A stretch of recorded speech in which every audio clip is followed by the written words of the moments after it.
licenciatura en Ingeniería Física de la Universidad Autónoma Metropolitana. Es miembro del Sistema Nacional de Investigadores, el nivel 3, y miembro de la Academia Mexicana de Ciencias. Ha sido responsable de más de 25 proyectos de investigación y tiene más de 200 artículos en revistas y congresos reconocidos. Fue investigador invitado del Electric Power Research Institute en Palo Alto, California, y consultor técnico de un proyecto europeo. Investigador del Instituto de Investigaciones Eléctricas y del Tecnológico de Monterrey, Campus Cuernavaca. Actualmente es investigador titular C del Instituto Nacional de Astrofísica, Óptica y Electrónica, el INAOE de Puebla, donde realiza investigación en aprendizaje computacional y robótica. Recibamos pues con un fuerte aplauso al doctor Eduardo Morales Manzanares, que nos presenta su conferencia Inteligencia Artificial, mitos y realidades.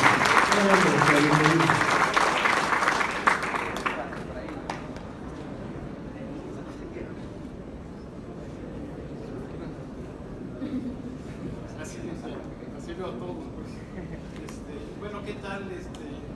¿Qué tal? Gracias por venir a la plática.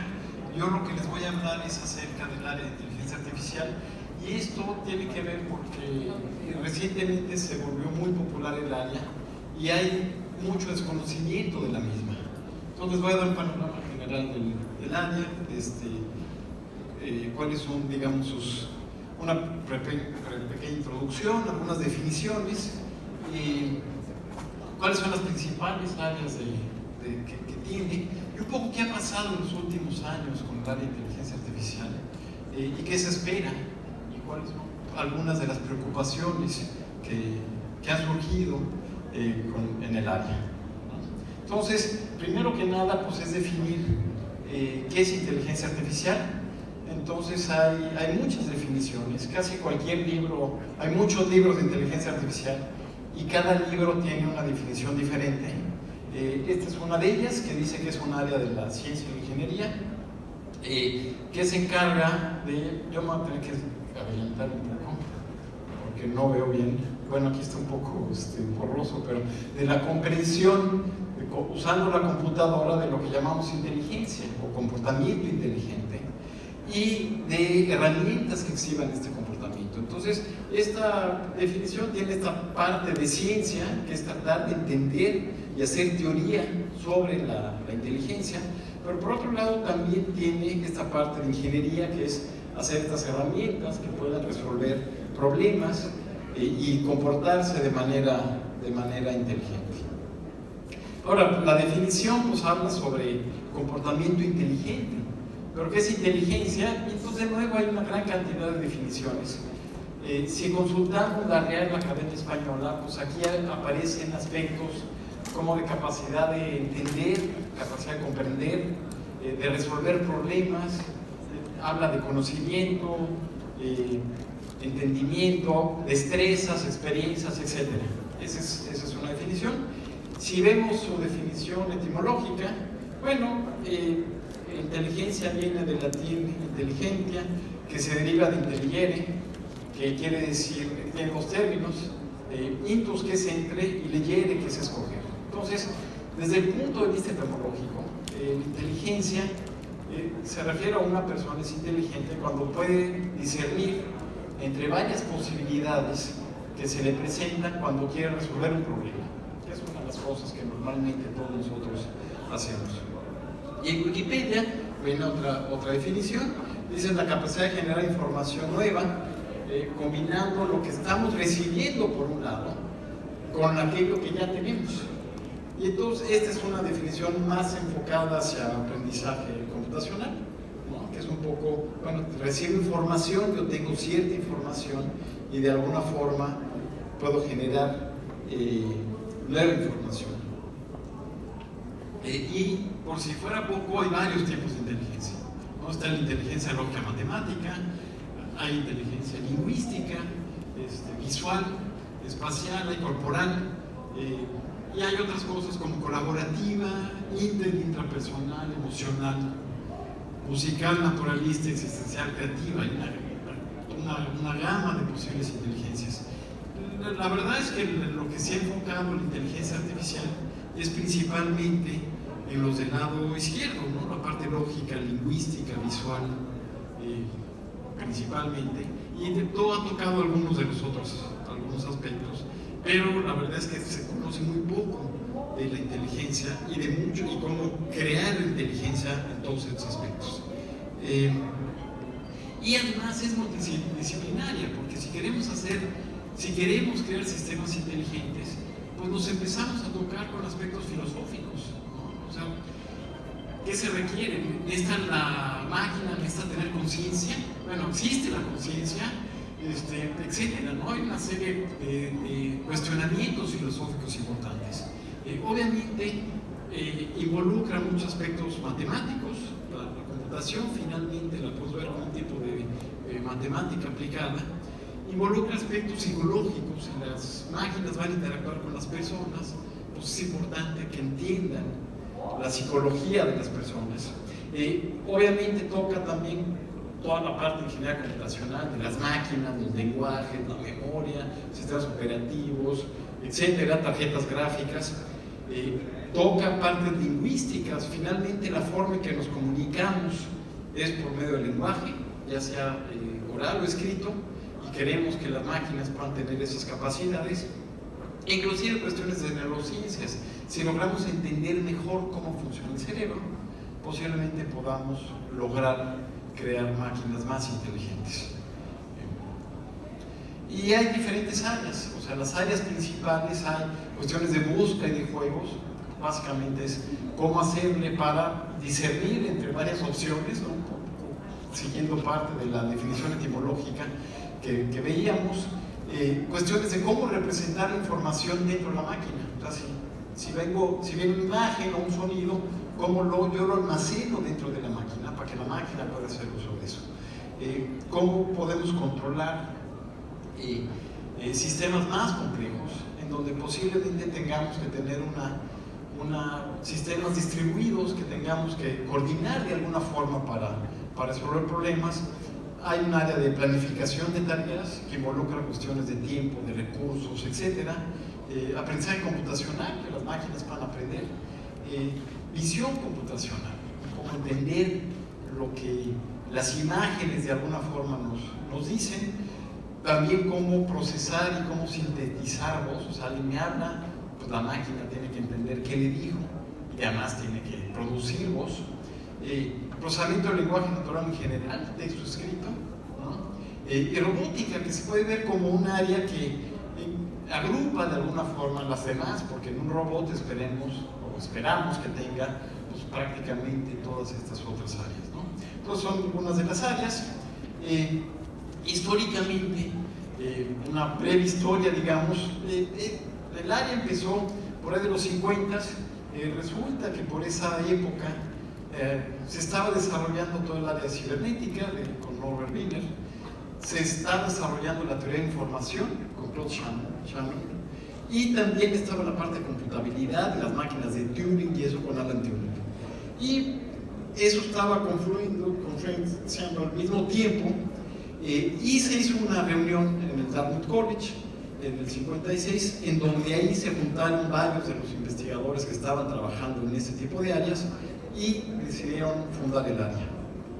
Los primeros años les fue muy bien, recibieron mucho financiamiento para desarrollarlas, para desarrollar el área, y también había muchas promesas. Se creía que en muy poco tiempo se iban a tener sistemas inteligentes. Y en Estados Unidos el desarrollo principalmente se dio en el MIT, en Carnegie Mellon y en Stanford, y en Europa se dio en Edimburgo. Y luego vino el primer invierno. Resulta que la gente pensó que iba a resolver estos problemas de una manera muy rápida, sin problema, y los problemas resultaron ser mucho más difíciles de lo que esperaban. Los del cómputo en ese entonces era limitado. También en esa época surgió toda la teoría de los problemas NP completos, ese tipo de problemas que crecían, digamos, el espacio exponencialmente con la dimensión que se tenía, y entonces se dieron cuenta que muchos problemas eran de ese tipo y no los podían resolver.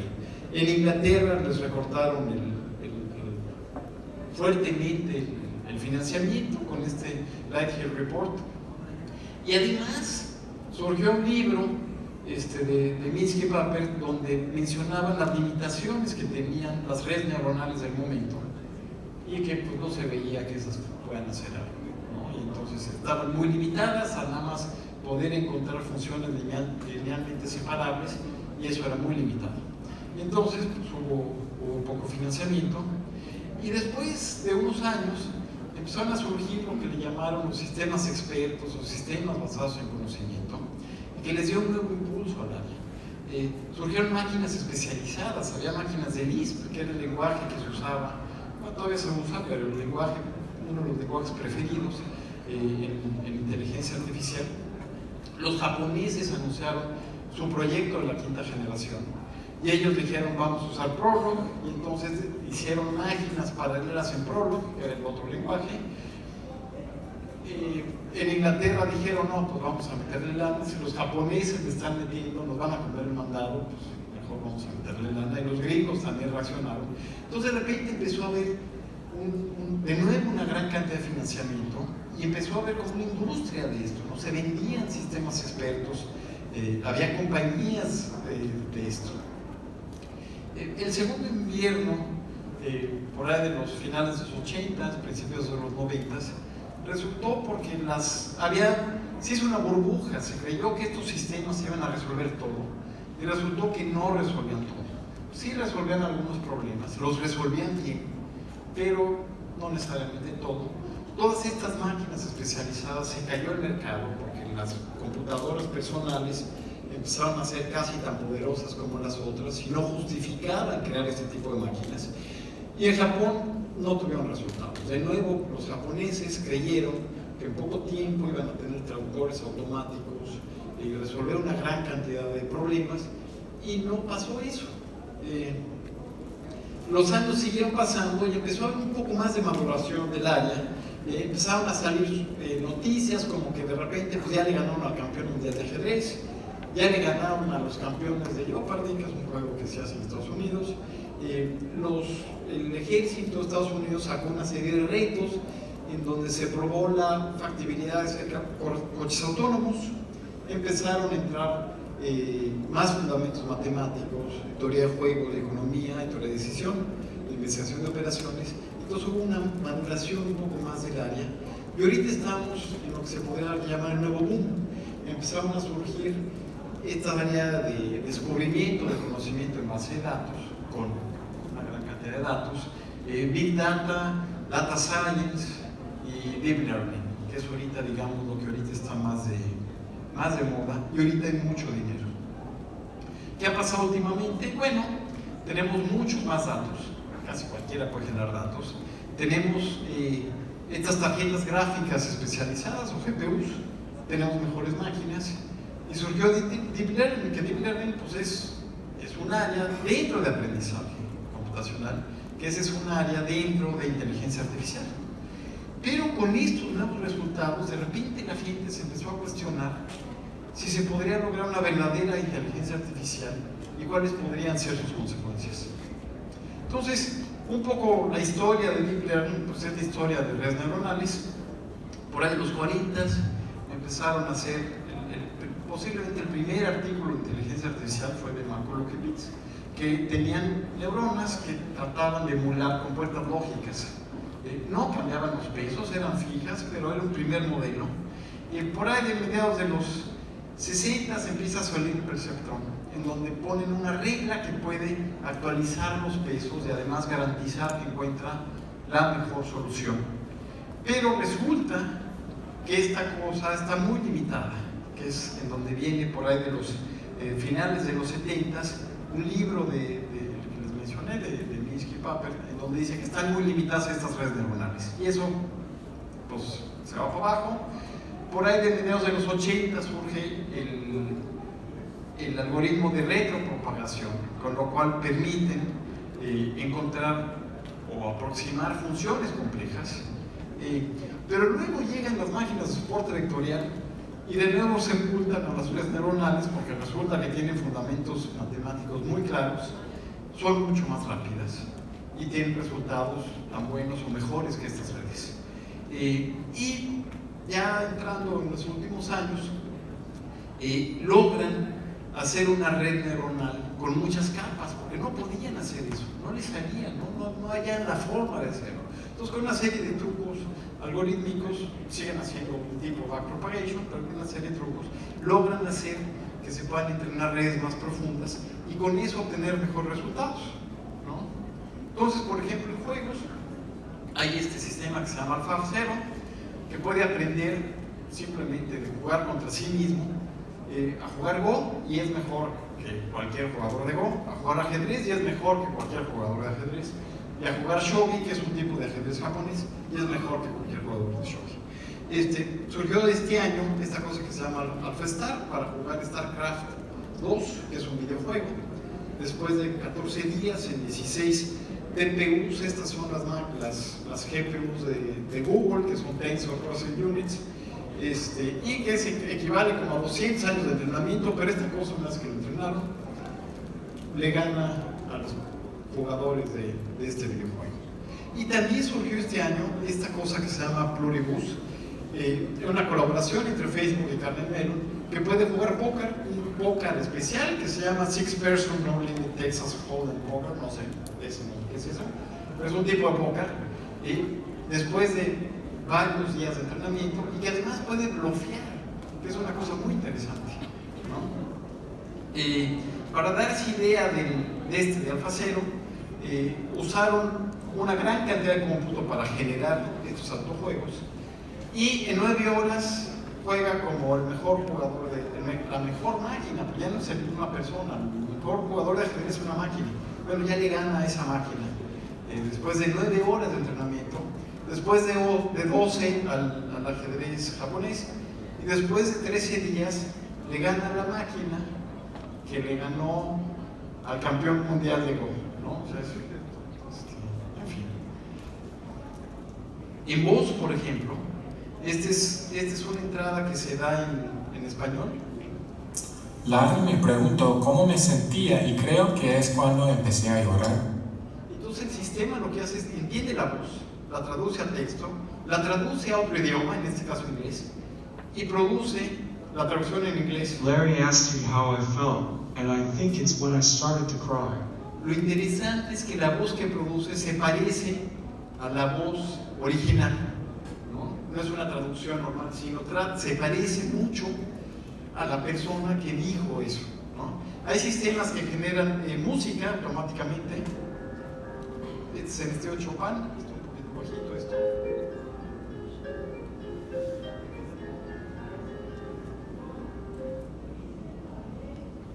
Entonces, esa es mucho más larga la pieza, pero eso lo genera automáticamente el sistema. O tipo jazz, ¿no? Lo genera automáticamente el sistema, ¿no? Es alguna de las cosas que puede hacer, ¿no?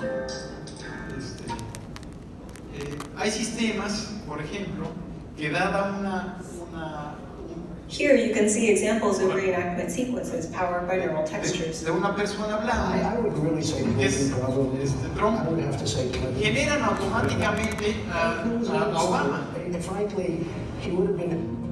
Que de una imagen, de una pintura, puede generar una persona, en este caso la Mona Lisa, hablando como si fuera la Mona Lisa, con 3 estilos diferentes, 3 personas que toman como modelos, pero generan automáticamente a partir de una pintura, pues una persona hablando, ¿no?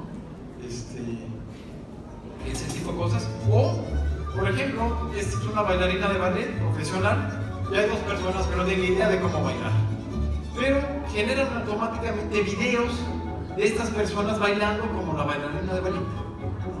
Entonces esto nos da un poco una idea de lo que actualmente las máquinas, algunas de las cosas que las máquinas pueden hacer. En robótica, esta es una cosa que hace 2 años les platiqué acá, en donde es un sistema que busca, le dice que busque un objeto, entonces no conoce el objeto, busca en internet información del objeto, en particular dónde encontrar el objeto y cómo reconocer el objeto. En la parte de cómo reconocer es donde se usa esto de Deep Learning, Y entonces el sistema automáticamente llega al lugar que cree que es el mejor, analiza los elementos que hay en una mesa, identifica el objeto, que no lo conocía de entrada, nada más dijeron que era una manzana, y lo puede tomar y finalmente llevárselo a un usuario, ¿no? Entonces también en robótica se están haciendo muchas cosas usando este tipo de sistemas, ¿no? En texto, ahorita se lo voy a poner más en grande, pero dicen, se le da al sistema que en un evento impactante, los científicos encontraron una manada de unicornios que vivían en un valle remoto, inexplorado, en los Andes. Y lo más sorprendente es que estos unicornios hablaban inglés. Es lo que se le da al sistema. Y el sistema produce el texto, que estos son pedazos del texto, automáticamente. Entonces dice, bueno, le llamaron no sé qué, que no se conocía ni la ciencia, y que se resolvió el misterio, etc. El doctor Jorge Pérez, que es un biólogo evolucionista de la Universidad de La Paz, todo esto se lo inventa a la máquina. O sea, el nombre, nada más supo que era en los Andes. Se mete el nombre, obviamente un nombre latino, la Universidad de La Paz, etcétera, etcétera, etcétera, ¿no? Entonces, le da un texto inicial y puede generar automáticamente una historia que es bastante creíble, dado el texto, ¿no? Hay cosas como de un cuadro y una imagen, generando un cuadro al estilo de Gauguin o de Van Gogh o del artista que quieran, ¿no? O sistemas que se les da la imagen del lado izquierdo, que son estos como sombras de coches y genera automáticamente coches, ¿no? O se le da una imagen aérea de una ciudad y genera calles, o se le da algo que parece edificio, que no es un edificio, una foto en blanco y negro y la genera a color, una foto de día y la genera de noche, o un sketch de un objeto y genera el posible objeto, ¿no? Eso automáticamente. Entonces parece que estas herramientas de aprendizaje, bueno, en búsqueda de juegos, pues es lo que domina actualmente.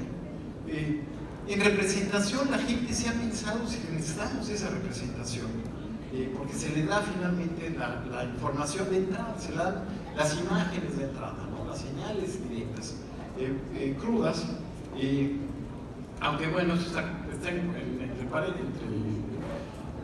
en interrogación, porque la gente está diciendo, pues es que esto no me lo va a resolver todo, ¿no? No se han metido nada en sistemas muy complejos, distribuido de planificación. En aprendizaje hay gente que está pensando, bueno, necesitamos otro tipo de aprendizaje, con esto ya podemos resolver todo. De nuevo, aquí hay cosas en donde hay investigadores que dicen, se necesitan otras cosas, porque estas redes son capaces de hacer algunas cosas de una forma muy impresionante, pero hay otras que no pueden. En visión computacional se está usando mucho, en procesamiento, síntesis de voz, lenguaje natural, robótica, digo, aquí les presenté algunos ejemplos, en donde están más o menos dominando una buena parte del área. Y por eso hay todo este cuestionamiento de inteligencia artificial. Entonces, hay un gran interés para desarrollar aplicaciones de inteligencia artificial, porque de repente empiezan a ver que se están teniendo resultados muy importantes. Y hay una gran inversión de los países. Y hay especulación en cuanto al futuro de la humanidad. Inclusive en muchos países se han hecho estrategias de inteligencia artificial. Sí, inclusive una en México, que estuvo participando activamente en eso. No sé, eso fue antes del cambio de sexenio, entonces no ha pasado ahorita nada. Pero en muchos países se han hecho cosas muy importantes. Canadá fue de los primeros e invirtió una gran cantidad de recursos en eso. Es una idea de cómo se venía invirtiendo en inteligencia artificial, en capital privado, no es gobierno, es capital privado. Entonces, durante los primeros años, Estados Unidos estaba dominando y de repente, ¡pum!, de un año para otro duplica la cantidad de dinero y de nuevo a los pocos años vuelve a duplicar la cantidad de dinero que invierte.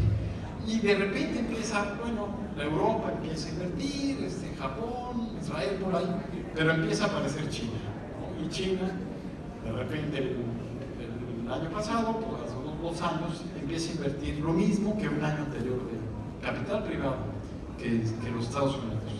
Y entonces, por ejemplo, en coches autónomos, que por ahí del 2015, había como un 5% de inversión en coches autónomos. A mediados del 18 ya era el 30%. ¿No? Entonces los coches autónomos ahí vienen fuerte, sobre todo en los países más desarrollados. Y por otro lado, ¿cómo están las publicaciones en esta área de Deep Learning? El azul es Estados Unidos y el rojo es China. Entonces resulta que los chinos están publicando más artículos en esta área de Deep Learning que los Estados Unidos desde el 2014. Y eso se ha mantenido en los últimos años. ¿Qué se espera? Bueno, actualmente se tiene lo que se conoce como WikiAI, o sea, se tienen sistemas que resuelven una tarea y algunos la resuelven muy bien. O sea, son los mejores en jugar Go, son los mejores en ajedrez, son muy buenos en reconocer caras, etcétera, pero nada más para eso. O sea, si lo queremos que haga otras cosas, los sistemas no sirven nada más para una tarea. Se espera que haya una gran cantidad de aplicaciones, compañías que usan ya, eso se está viendo, pues, está surgiendo por todos lados. También se espera que con los robots pues se reemplacen, se modifiquen y también se crean nuevos empleos, ¿no? Habrá que ver qué tan rápido la gente reacciona ante esta ola tecnológica que va muy rápido, ¿no? También se espera que haya mejores sistemas de salud, se haya mejores en la agricultura, eficiencia de procesos, servicios, etc. Pues la inteligencia artificial te va a controlar tu auto, tu avión, tu marcapasos, tu red eléctrica, tu agenda, tus correos y posiblemente armamentos, ¿no? También existe la posibilidad de que se incremente la brecha entre países ricos y pobres, simplemente porque en unos hay mucha inversión, en otros no tanto, en unos sí se van a dar condiciones para que estos sistemas sean más fáciles de usar. Pensemos en un coche, es más fácil tener un coche en un país donde todas las calles están señalizadas, en otro donde se atraviesan perros, baches, hay limpiabrisas, etc. Son retos un poco más complicados. Hay muchos aspectos que todavía no se sabe cómo resolver, como aprender varias cosas al mismo tiempo, cómo organizar eso, cómo representar aspectos de sentido común. Y están empezando a surgir leyes de protección de datos, están empezando a surgir leyes que exijan que los sistemas sean abiertos y sean auditables, que puedan explicar las decisiones, que se puedan establecer responsabilidades. Si un sistema de salud la riega, un sistema inteligente, pues como aquí le echamos la culpa, o si un coche mata a alguien, ¿cómo se establecen las responsabilidades? ¿Cómo protegerse con estos deepfakes, todos estos videos que les presenté, que pues, hacen como si una persona hubiera dicho algo o hubiera hecho algo que nunca lo hizo, ¿no? ¿Cómo evitar el perfilado malicioso de los usuarios? O sea, ahorita todo el mundo está subiendo información en la red y ya saben qué compras, qué te gusta, a dónde viajas, cuándo viajas, qué haces, y te pueden básicamente, por un lado, ofrecer cosas muy particulares y convencerte, pero inclusive te pueden formar, puede haber sistemas formadores de opiniones, ¿no? De que te mandan información y acabas tú creyendo en esa información. O sea, aquí puede haber cosas como, si yo leo de un tipo de noticia, un tipo de tendencia política, un tipo de lo que sea, la próxima vez que yo consulte las noticias, me van a llegar de eso. Y entonces, si yo tenía un cierto sesgo hacia algo, si nada más me llega eso, mi sesgo se me va a incrementar, ¿no? Entonces yo me voy a volver todavía un poco más extremista en mi visión sobre algún aspecto. Algunos resultados, bueno, sacaron un sistema que de repente empezó a generar comentarios en contra de judíos. Igual no lo ven, pero son cosas así como pues, se deberían de morir y deberían de pedir perdón por matar a Jesús y deberían de hacer una serie de cosas, ¿no? O Google sacó una cosa para etiquetar imágenes y resulta que salen unos afroamericanos y la etiqueta que pone es gorilas.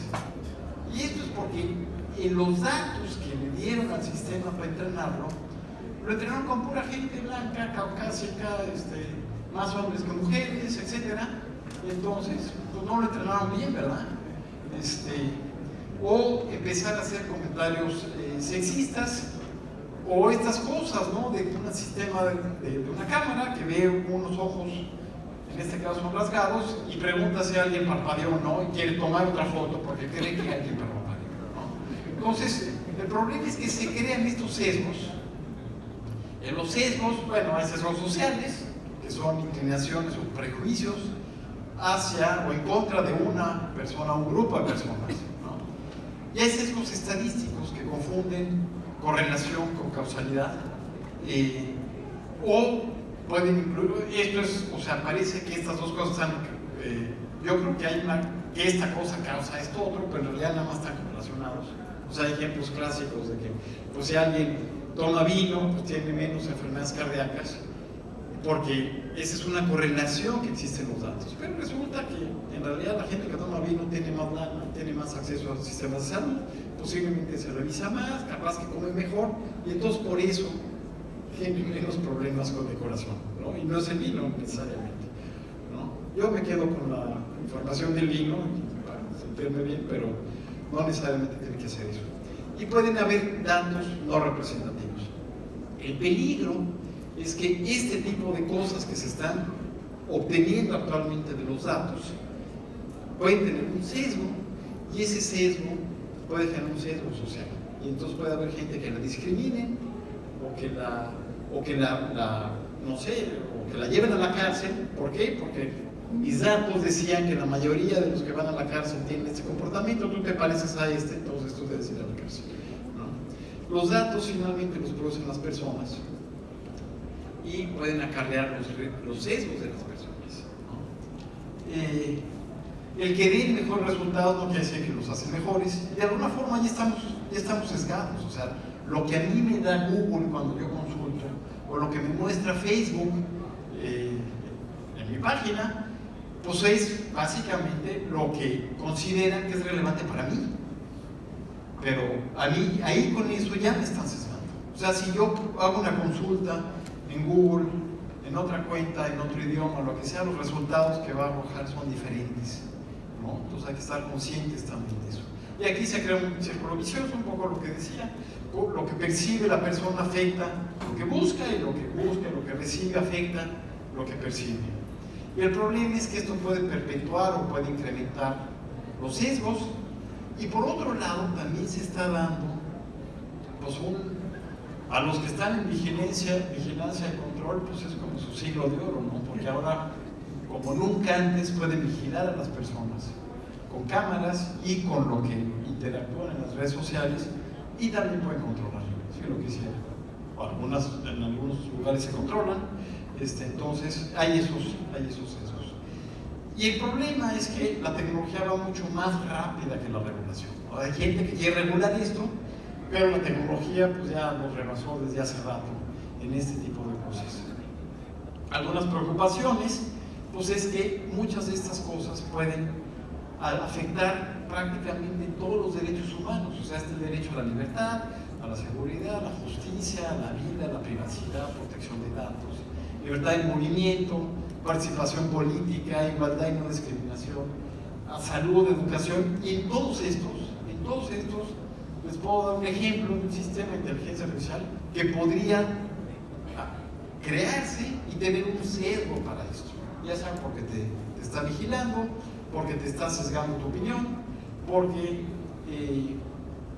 posiblemente no tienes el mismo acceso de salud o educación, porque bueno, pues ven cuál es tu seguro médico y dice, no, pues este es bajo, pues entonces te recomiendo tal tratamiento, que posiblemente parece sí te alcanza, pero capaz que no te cubre, ¿verdad? Y hay muchos ejemplos en esto. Ahora, ¿se puede lograr una inteligencia artificial? Bueno, antes la gente decía que no. Había varios argumentos en contra, o sea, algunos basados en la teoría de Gödel, el teorema de Gödel de incompletez, que dice, pues, los sistemas formales son incompletos, y si la máquina es un sistema formal, pues de ser completo, entonces no va a ser inteligente. Cosas como la manipulación simbólica, que se manipulen símbolos, eso no quiere decir, o no es fundamento de la inteligencia, o de que en realidad se está haciendo un pensamiento simulado y no es la realidad, y entonces por lo mismo tiene defectos, o porque las máquinas posiblemente no tienen cuestiones de física cuántica que se requerirían para poder tener este tipo de inteligencia. Y eso era lo que se discutía, pero ahora ya no se discute si se va a obtener o no, sino cuándo, y qué puede pasar, ¿no? Algunos dicen va a ser el último invento del hombre, se van a perder muchos empleos, y además se va a poder crear una superinteligencia, y entonces ¿qué va a pasar, no? De repente, pues nosotros ahorita somos los más inteligentes en el planeta, y si de repente hay como esta nueva especie que es mucho más inteligente, pues nos va a ver como cucarachas, ¿no? Entonces, quién sabe qué pase. Ahora, esto de superinteligencia, pues hay como diferentes candidatos. Uno es por inteligencia artificial, algunos creen que es la más probable y cercana, pero hay esfuerzos muy importantes que están tratando de emular el cerebro. Hay un proyecto muy importante en Estados Unidos y otro en Europa que está tratando de alguna forma, crear un cerebro artificial. Y bueno, si ya sabes cómo funciona el cerebro, pues puedes hacer un cerebro más grande, ¿no? O un cerebro más eficiente, o un mejor cerebro, etc. Gente que puede pensar en cuestiones de bioingeniería, ¿no? O sea, yo podría, si yo sé cuáles son los genes responsables de la gente inteligente, yo podría tener una política de Estado, hacer que toda mi población tenga sus genes, ¿no? Y hacerlos que tenga el país con personas más inteligentes. Cuestiones de implantes cerebrales, o sea, de que de repente te puedas conectar, imagínense que se puedan conectar a internet y que su cerebro lo entienda. No, pues ya, ¿no? Ya para qué vamos a la escuela, ahí está todo. No necesito aprender nada, ahí voy a encontrar todo. O cuestiones de fármacos para tratar de desarrollar aún más el cerebro. Lo que se cree de esta superinteligencia es que si se logra crear un ser inteligente a nivel de las personas, va a poder crear un ser un poquito más inteligente. Y ese a su vez va a crear uno más inteligente, y eso va a crecer de manera exponencial. Y por un lado, dadas las expectativas que se tienen en cuanto a las aplicaciones económicas y comerciales del área, y las posibles implicaciones de llegar a una superinteligencia, imagínense que un país de repente tiene la máquina más inteligente, y eso le da ventaja competitiva sobre todos los demás. Entonces, pues esto se ha vuelto en los últimos años, pues parece una carrera armamentista, una carrera espacial, ¿no? A ver quién llega primero. Y los principales contendientes son Estados Unidos y China. Digo, Europa está haciendo cosas, Japón, Israel, Canadá, Australia, pero digamos los fuertes, los que están compitiendo fuertes son Estados Unidos y China. ¿Qué tan lejos estamos? Bueno, depende a quién le preguntes. En una encuesta hay gente que decía inteligencia a nivel humano para el 2030 como el 10%, pero para el 2050 como la mitad, y para el 2100 la mayoría cree que se va a tener. ¿Y cuánto tiempo después de eso una superinteligencia? En muy poco tiempo, poca gente, pero un tiempo no tan lejano, 30 años, pues ya la mayoría. Entonces estamos hablando, pues que para el, no sé, 2120, pues igual vamos a hacer una superinteligencia, ¿no? Desde unos 100 años. Hay en otra encuesta dice, no. Algunos creen que es muy posible, otros no tanto, y hay muchos que dicen, no, eso es imposible, no se va a poder lograr, ¿no? Ahora, la bronca con las predicciones, ya uno le pregunta, y algunos de estos son expertos, no se le está preguntando a cualquiera, es que las predicciones son muy malas, ¿no? En Mecánica Popular, una revista de divulgación científica, salió en el 49 que las computadoras en el futuro seguramente pesarían menos de 1,5 toneladas.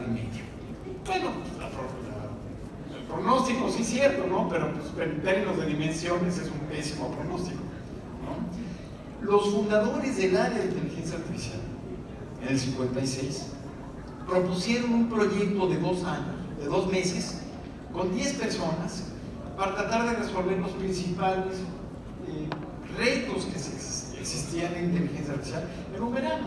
Obviamente pues, no se pudo, ¿verdad?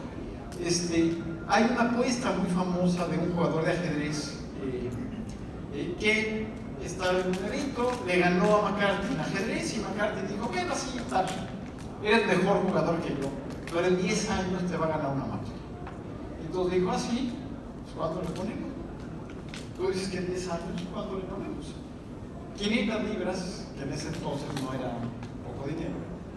Y luego, por si fuera poco, le entró Bonamici, le entró Papert, ¿no? Finalmente, el David Levy agarró una buena lana a los 10 años, porque ninguna máquina le pudo ganar en 10 años.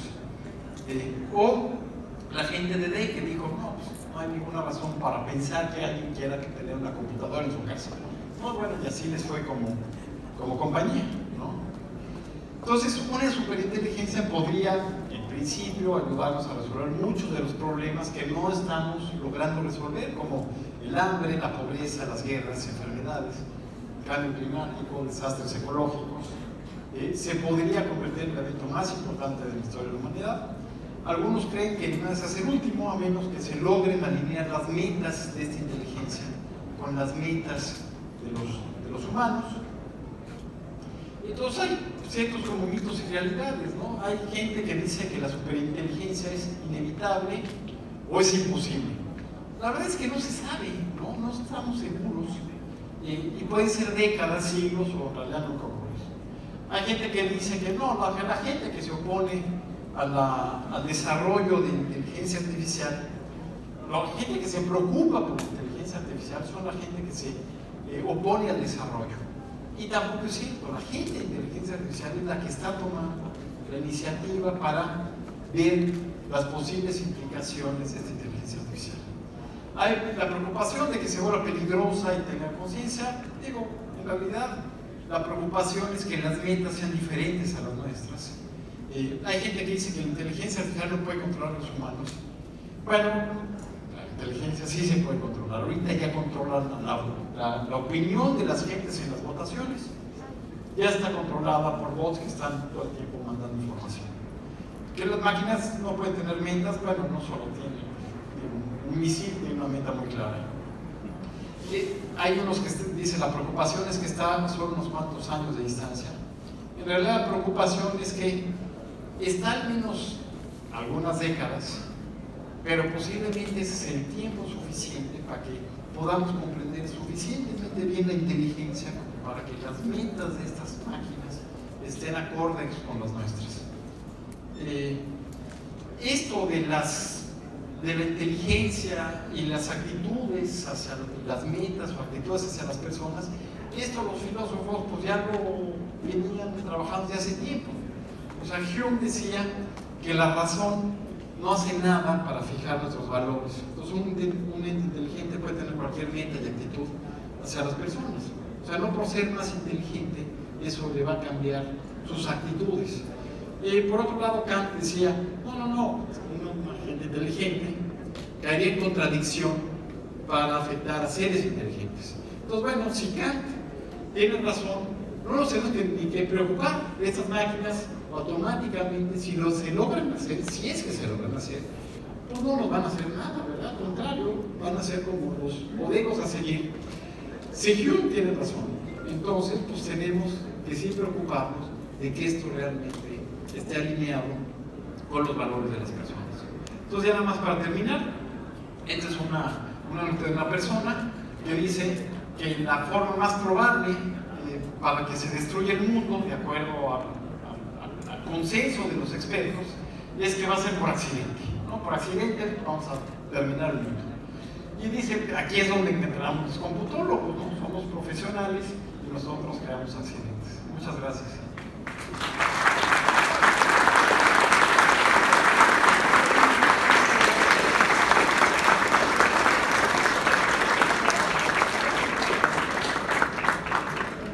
Tenemos unos minutos para preguntas. Por ahí los jóvenes del programa de maestría seguramente tienen tarea, dudas. Los compañeros de las materias de inteligencia artificial 1 y 2 de licenciatura, por ahí está. ¿Quién lleva el micrófono, por favor?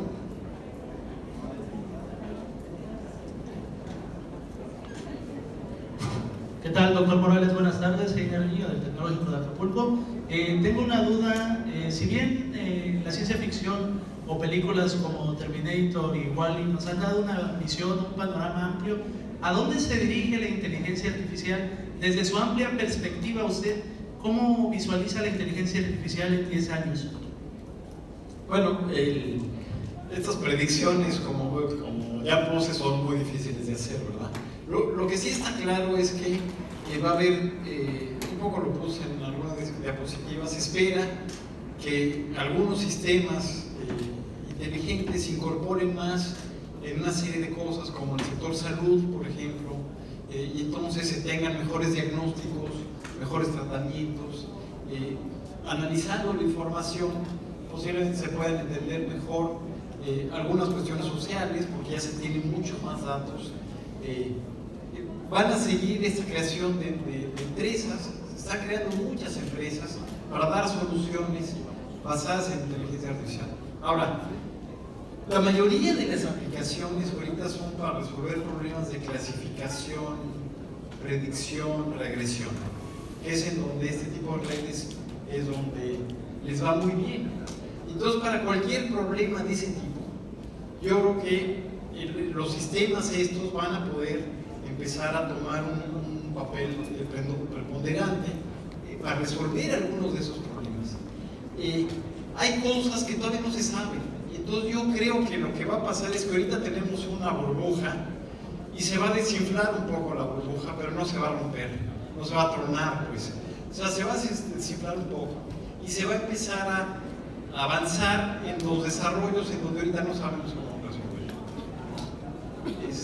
Pero en 10 años, pues esto simplemente va a seguir, van a seguir haciendo aplicaciones, pero una cosa espectacular, pues no sé si pase, ¿no? Bueno, que tengamos coches autónomos, yo podría decir que es una cosa espectacular, ¿no? En 10 años se espera que ya esté.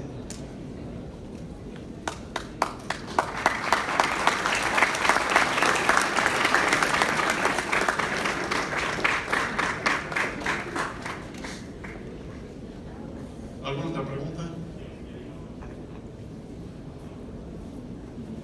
Bueno, pues muchas gracias.